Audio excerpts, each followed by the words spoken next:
You know when you're in a conversation and someone throws out words like permutations and combinations, and you just kind of nod along? Yeah, we've all been there. They sound almost the same, and they're probably two of the most mixed up ideas in math. But what if I told you that in the next few minutes, you're not just going to get the difference, but you'll actually start seeing these concepts everywhere? Okay, let's crack this code. So let's start with a story about Sid and John. John's got this bike lock. You know the type. It's got 40 numbers on the dial, and he needs a 3-number code to open it. And he's just wondering, how many different ways could that code be set? It's a fantastic question, and trust me, we are absolutely going to find the answer. But hang on, before we can even touch John's lock's problem, we need to get a handle on a really fundamental idea. It's like the basic building block for all of this counting stuff. And that, my friends, is the mighty factorial. So what on earth is a factorial? Well, it's actually pretty simple. You take a whole number and you multiply it by every whole number below it, all the way down to 1. And the way you'll know you're looking at 1 is the exclamation point. Anytime you see a number with an exclamation point after it, you're dealing with a factorial. Okay, let's look at a super quick example. 5 factorial, written like this, 5 with an exclamation point, is just 5 times 4 times 3 times 2 times 1. You multiply all that out and you get 120. See? Simple, right? It's just a really fast way to figure out all the possible ways you can arrange something. Now, here's a weird little math quirk for you. A fun fact. By definition, 0 factorial equals 1. I know, it feels a little strange, but it's a super important rule that actually helps all the bigger, fancier formulas work out just right. It's a good one to keep in your back pocket. All right, now that we have factorials under our belt, we can pick up the first major tool we need to solve John's problem.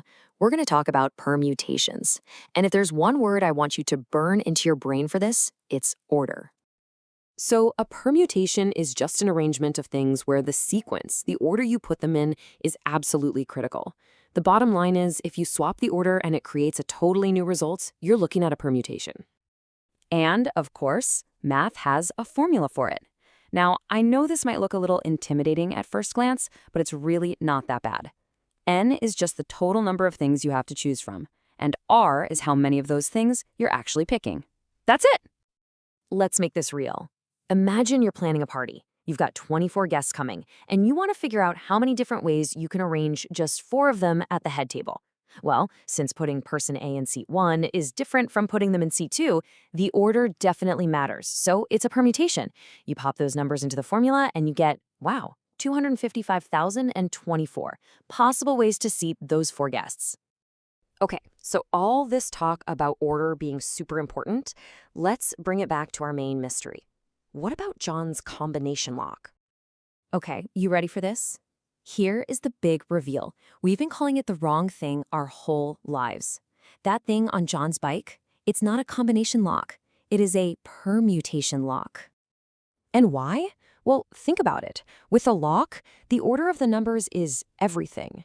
If your code is 123, you can't just punch in 321 and expect that thing to open, right? Because every different sequence is a unique result. That makes it, by definition, a permutation. So if a lock is actually a permutation, then what on earth is a combination? Well, this brings us to our last big idea, and the difference is beautifully simple. With combinations, the order does not matter. A combination is all about which items you select, not the order you select them in. The final group is all that counts. The sequence of how you got there is completely irrelevant. Think of it like this. For permutations, think about the results of a race. First, second, and third place are very different things. Or our lock codes, of course. For combinations, think about picking a project team at work. It doesn't matter if you were picked first or last, you're on the team. Or lottery numbers. As long as you have the winning numbers on your ticket, you don't care at all what order they were drawn in. Let's use that committee example. Say you need to choose 4 people for a committee from a group of 12. Since the order they're chosen in doesn't matter, it's a combination problem. And when you do the math, you find there are 495 possible committees. You see how that number is way, way smaller than our seating arrangement problem? That's because we're not counting all the different ways to arrange the same 4 people. We just care about the group itself. All right, we have officially collected all the pieces of the puzzle. We understand factorials. We know the crucial difference between a permutation and a combination. It's finally time. Let's solve John's lock problem once and for all. So let's break it down. We have 40 numbers to choose from on the dial. That's our N. We need to pick 3 of them. That's our R. And because we now know for a fact that the order is absolutely everything, we know it's a permutation. We're solving for 40p3.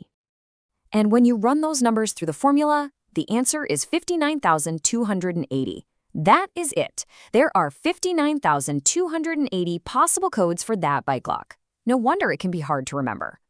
Now, you definitely don't need to be multiplying all those huge factorial numbers out by hand. Your scientific calculator is your best friend here. Just look for the probability menu. It's often labeled PROB. Find the NPR button for permutations, plug in your N and R, hit enter, and you will have the answer in seconds. It's that easy. So there you have it. The great mystery of the combination lock is solved. From now on, whenever you're doing something like picking pizza toppings, drafting a fantasy football team, or setting a password, just stop and ask yourself, is this a permutation where the order is the key, or is it a combination where all that matters is the final result? I guarantee, now that you know what to look for, you're going to start seeing them everywhere.